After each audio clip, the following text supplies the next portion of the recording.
The main political parties this time around has raised the issue of border disputes as one of their primary election agendas to woo the voters.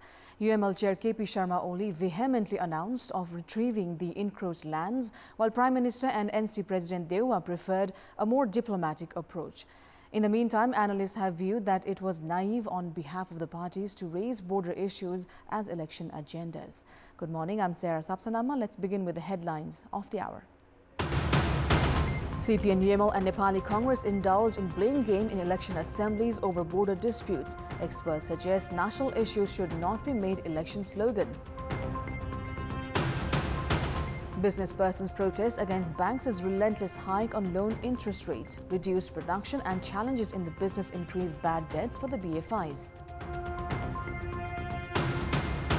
Elon Musk looks forward to laying off around 3,700 Twitter staff as he seeks to slash costs, imposing a demanding work ethic. And defending champion Novak Djokovic eases into the Paris Masters semi-finals with a straight sets win over Lorenzo Musetti, sets up a clash against Stefanos Tsitsipas in the last four. Nepali politicians and candidates are often found spending much of their time alleging opponents of wrongdoings, sharing ambitious plans and touching upon issues that divide public opinion instead of sharing agendas of national and public interest with the voters. Parties and candidates are currently raising issues related to the border during their electoral assemblies. Nepali Congress President and Prime Minister Sher Bahadur Dewa, who reached Dadildhura to begin his electoral assembly, has said that border issue has to be resolved through diplomatic mechanisms and should not be raised as an election agenda. CPN UML Chair KP Sharma Oli, who began his electoral assemblies from Darchula, however, raised the issue of Nepal's updated political map and claimed to regain the territory encroached by India. The government of Nepal has already issued an updated map which includes these territories. CPN UML has expressed commitment to protect Nepal's border along Limpiadhura, Lipulek and Kalapani, among other areas. Meanwhile, Nepali Congress in its election manifesto has stated that it should initiate or would initiate in fact political and diplomatic efforts to resolve border-related disputes with China and India. Likewise, CPN Maoist Centre has also assured of initiating diplomatic efforts to resolve border-related complications. Analysts have termed this trend of political parties including topics that should be resolved through government effort based on national consensus in their election agenda as an immature move. General public believe that national politics has largely failed due to absence of literate and qualified leaders in the country. In the given scenario, the search for educated candidates with new ideas and development initiatives is understandable. This election, a number of scholars with PhD degrees are contesting to fill that void. Scholars with PhD degrees are of the opinion that if elected to the House of Representatives or the provincial assemblies, their qualifications and expertise would significantly contribute in the development of sound policies and social transformation. Scholars have made it to the lower house previously as well, while some have completed their PhD while serving as lawmakers. Many educated individuals are now trying to become lawmakers either as independent candidates or through the affiliations of political party. Voters are of the opinion that presence of such educated and intellectual scholars at the parliament helps formulate practical and realistic development projects. They are also expected to minutely analyze the issues of public concern and use their learnings and experiences in coming up with practical solutions. The increase in number of candidates with academic prowess and degrees hints towards the rise in interest of intellectual community towards national politics. Now, two former public personalities have entered the election arena in Kapilvastu for the 20th November election. Former SSP Vikram Singh Thapa and former international cricketer Faisal Khan are vying for a win from their respective Kapilvastu constituencies. Vikram Singh Thapa, who served in the police, and former cricketer Faisal Khan are hoping for a win in the upcoming election, even as politics is a new chapter for both of them. 62-year-old Thapa is a candidate from Kapilvastu 2, whereas 29-year-old Khan is a candidate in Kapilvastu 1. This is a second inning for Khan, who was an international under-19 player. He played the game from 2011 to 16 and also toured Thailand, Malaysia and Australia among other places with Nepal's youthful squad. Bikram Singh Thapa is a former SP and has successfully held security commands in Kathmandu, Lalitpur and Rupandehi and other districts in Tarai. Both of them are currently busy in their election campaigns to persuade the voters. The 20th November election will elect new faces in the House of Representatives and the provincial assemblies. However, the federal parliament, the supreme authority of the public vote, is waiting for its own building. Erstwhile Prime Minister KP Sharma Oli had laid the foundation stone of the new federal parliament building inside Singh Darbar premises 3 years ago. The building, when complete, will reflect art, culture and heritage of the country. The establishment, which should have been completed by April 2023, is only 60% complete. A tender is yet to be called for interior design works in the building.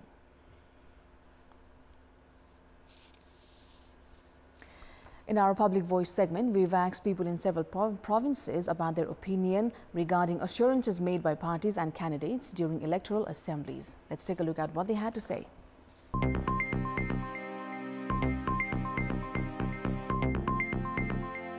नेताहरुको केही विश्वास पनि लागेको छैन अहिलेसम्म मलाई त चुनाव जितेर गइसकेपछि उनीहरु ठुलठुला बन्छन् उहाँहरुले सक्रिय ढंगबाट लाग्नुहुन्छ जम्मै झुटो आश्वासन मात्रै हो हुने केही होइन कार्यान्वयनको हिसाबमा एकदमै धेरै जटिल बन्दै गइरहेको छ मलाई यो कुरामा खासै विश्वास लाग्दैन ढाक्ने प्रविधि मात्र हो नेताहरुको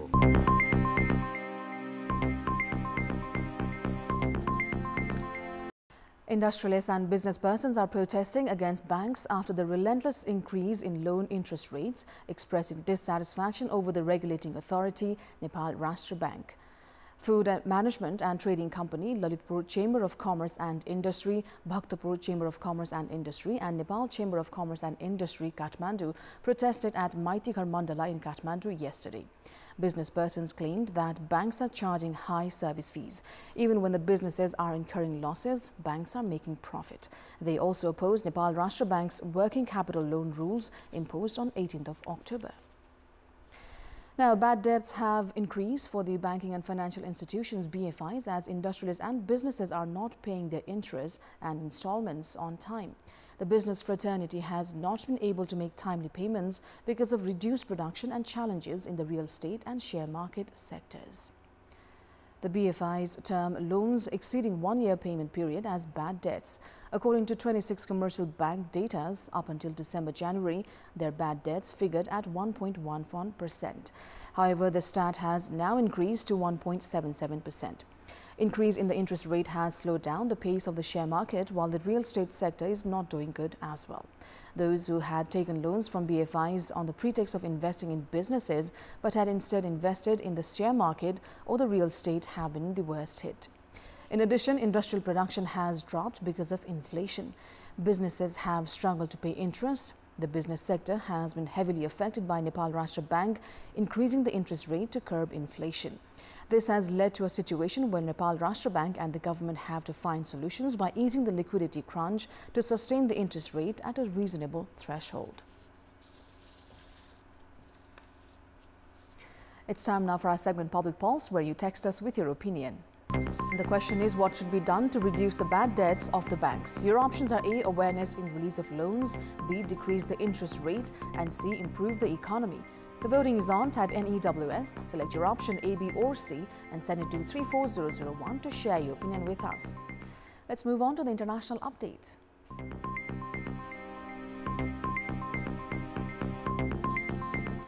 Twitter Incorporated temporarily closed its offices after telling employees they would be informed by email later in the day about whether they are being laid off.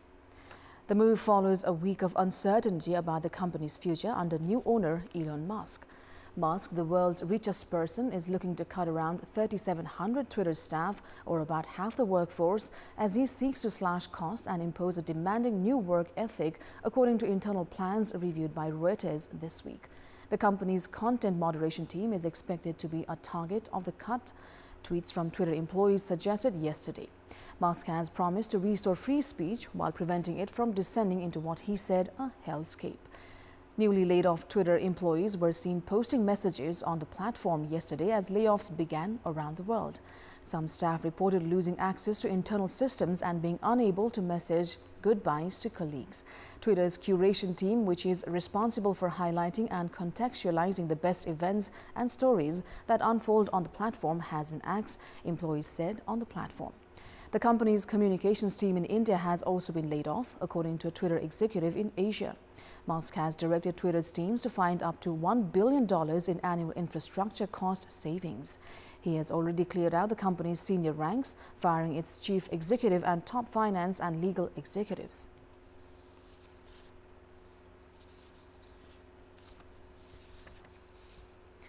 Now, it has been more than a week since 156 youths and teenagers died in South Korean capital Seoul in a Halloween stampede.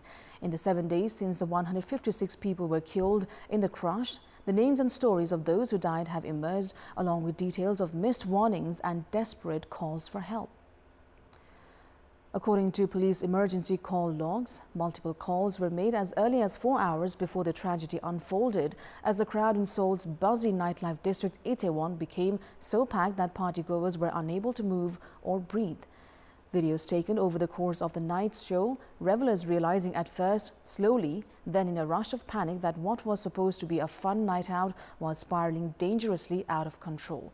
Police ultimately sent 4 police dispatches to the site that evening, but too few and too late to prevent the disaster.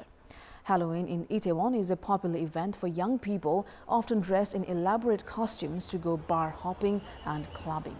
From the Itaewon subway station, the main nightlife strip can be accessed via a sloping alleyway less than 13 feet wide that runs between the brick wall of the Hamilton Hotel and some stores along 150 feet. Based on the call logs, things rapidly escalated between 8 p.m. to 9 p.m. with footage showing the Itaewon streets lined with clubs and bars, blasting music, packed with revelers standing shoulder to shoulder, some pushing forward in a slow-moving wave. Families are mourning the loss of their loved ones, with most victims in their teens and 20s. Amid the grief, anger has grown, with demands for answers as to how things could have gone so wrong.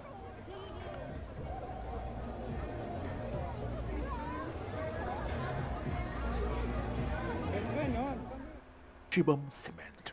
Welcome back. It's time now for the sports update.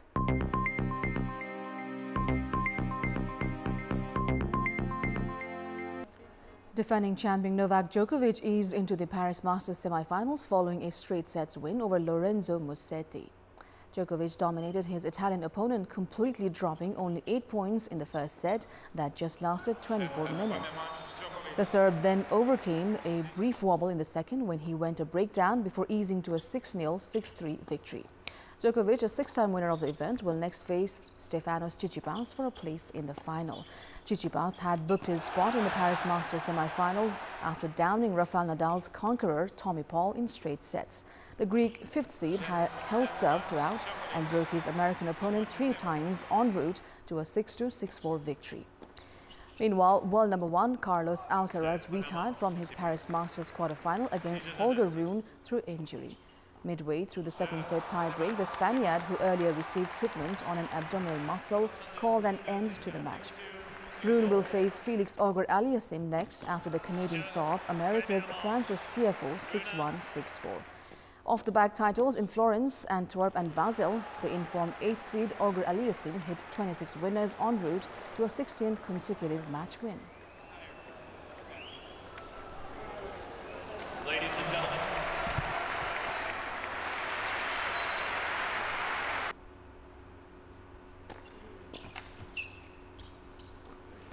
Sur cette match, Auger-Aliassime.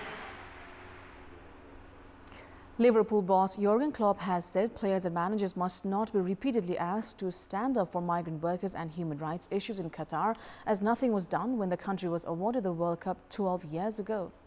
Qatar has come under intense pressure in recent years for its treatment of foreign workers and restrictive social laws, leading to many participating teams raising concerns, although the country has denied claims that workers were exploited.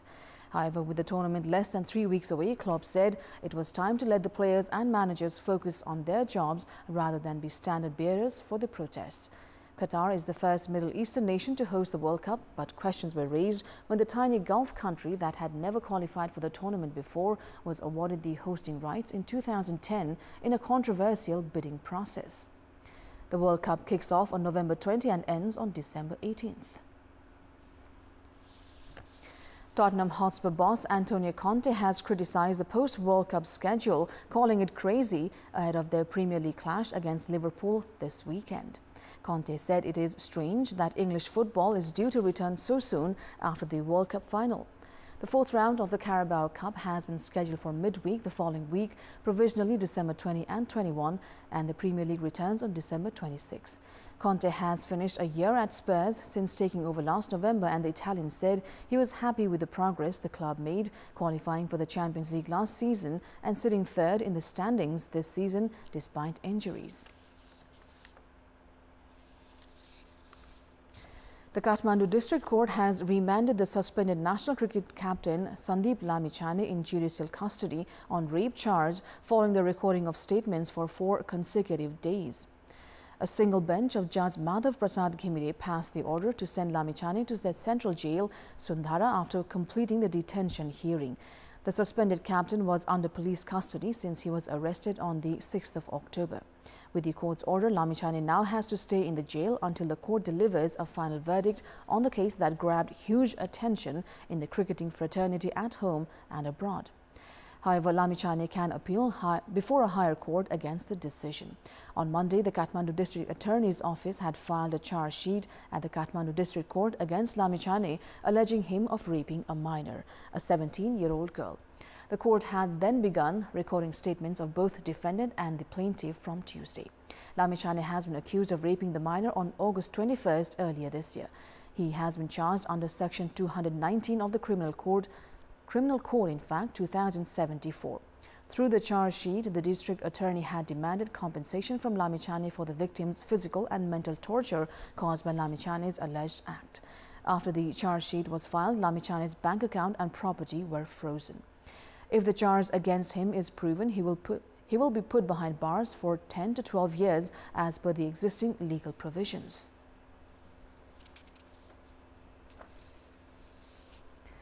Defending champions and host Australia have kept their hopes of progressing to the T20 World Cup semi-finals alive.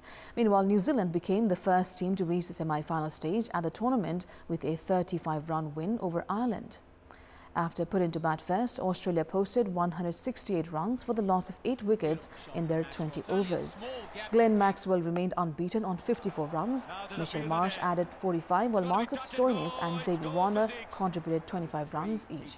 Naveen ul Haq was the pick of the Afghani bowlers with 3 wickets. In reply, Afghanistan fell shortly by only 4 runs as quick-fire 48 runs of 23 deliveries from Rashid Khan was not enough to end Australia's last 4 hopes. Gulbuddin Naib scored 39, while Rahmullah Gurbaz contributed 30 runs. Ibrahim Zadran also chipped in with 26 runs. Australia will progress to the semi-final round if Sri Lanka defeat England today.